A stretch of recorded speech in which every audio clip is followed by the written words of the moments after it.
Assalamualaikum warahmatullahi wabarakatuh. Izin memperkenalkan diri, nama saya Anggun Safitri dengan NPM 230705104.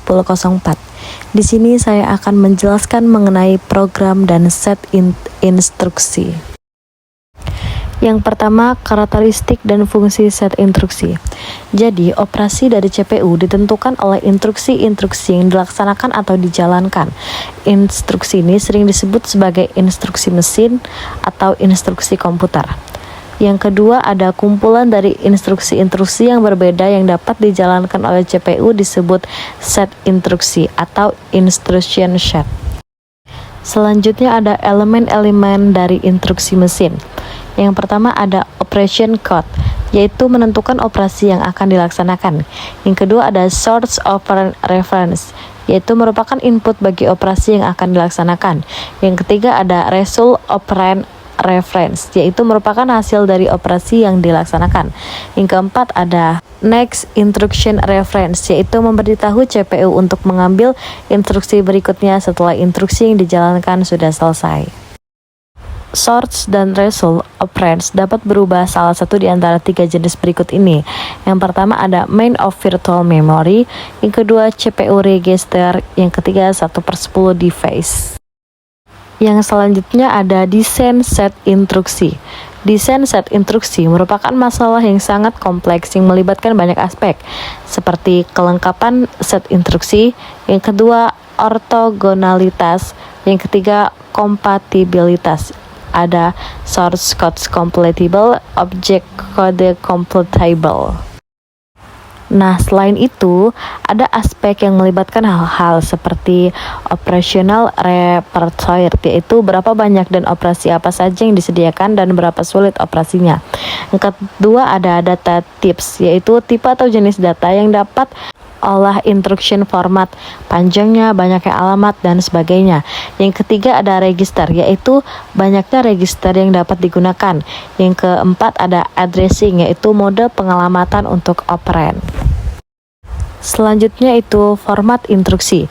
Suatu instruksi terdiri dari beberapa file yang sesuai dengan elemen dalam instruksi tersebut. Layout dari suatu instruksi sering disebut sebagai format instruksi. Di sini saya akan menyebutkan jenis-jenis operand. Yang pertama ada address, yaitu akan dibahas pada addressing modes. Yang kedua ada numbers, yaitu integer of fixed point, floating point, dan decimal atau BCD. Yang ketiga ada karakter ASCII, EBCDIC.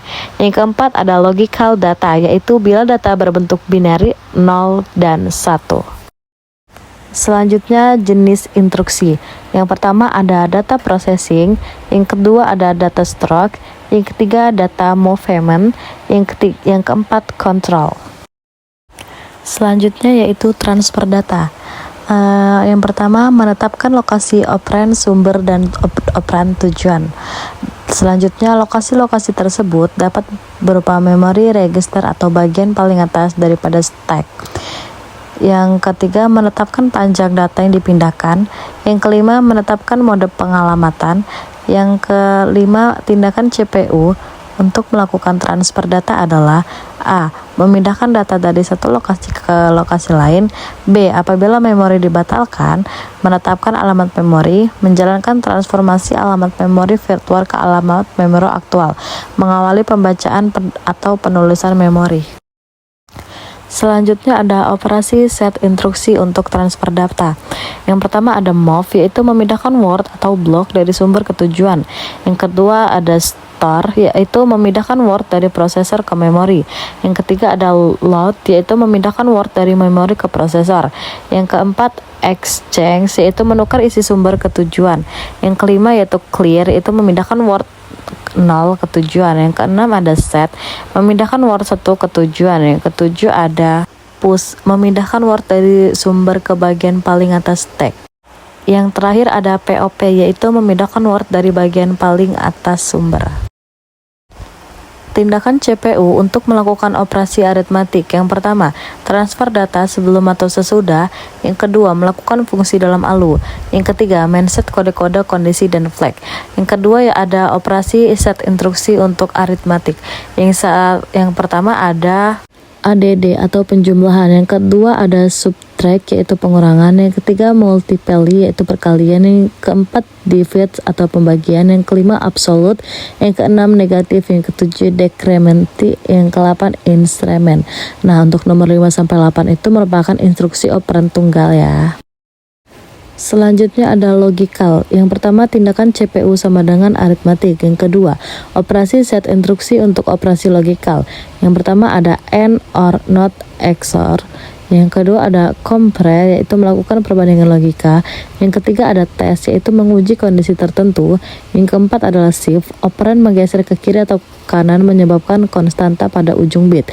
Yang kelima ada rotate yaitu operan menggeser ke kiri atau ke kanan dengan ujung yang terjalin. Selanjutnya ada konversi. Yang pertama, tindakan CPU sama dengan aritmatik dan logical. Yang kedua, instruksi yang mengubah format instruksi yang beroperasi terhadap format data. Yang ketiga, misalnya pengubahan bilangan desimal menjadi bilangan biner. Yang keempat, operasi set instruksi untuk konversi. Yang pertama ada translate, yaitu menerjemahkan nilai-nilai dalam suatu bilangan memori berdasarkan tabel korespondensi. Yang kedua ada convert, yaitu mengkonfirmasi isi suatu word dari suatu bentuk ke bentuk lainnya. Selanjutnya ada input atau output.